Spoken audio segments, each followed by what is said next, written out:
Actually जो उनका सबसे बड़ा काम था उस संविधान सभा में आने के बाद जब वो अध्यक्ष बने, आज यहाँ हमारे गांव की माताएं बहनें बैठी हुई हैं, शायद आप लोगों को इसका इल्म ना हो कि सबसे अधिक उन्होंने काम किया है तो आप लोगों के लिए काम किया।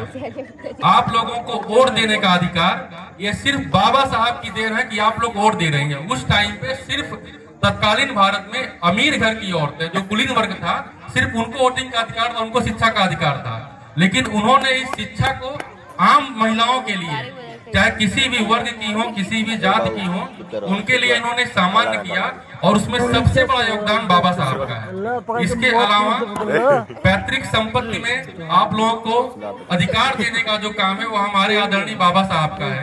आप लोगों को जो समान कार्य समान वेतन का अधिकार है, मैं सिर्फ महिलाओं की बात कर रहा हूँ, वह बाबा साहब की देन है।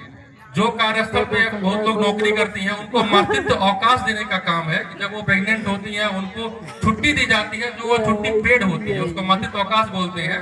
वह काम सिर्फ बाबा साहब की देन है।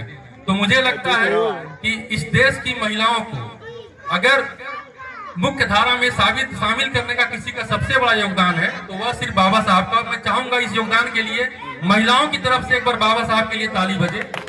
उन्होंने आप लोगों को हमारे साथ कंधे से कंधा मिलाकर, उस टाइम में पुरुष प्रधान समाज में कंधे से कंधा मिलाकर चलना सिखाया।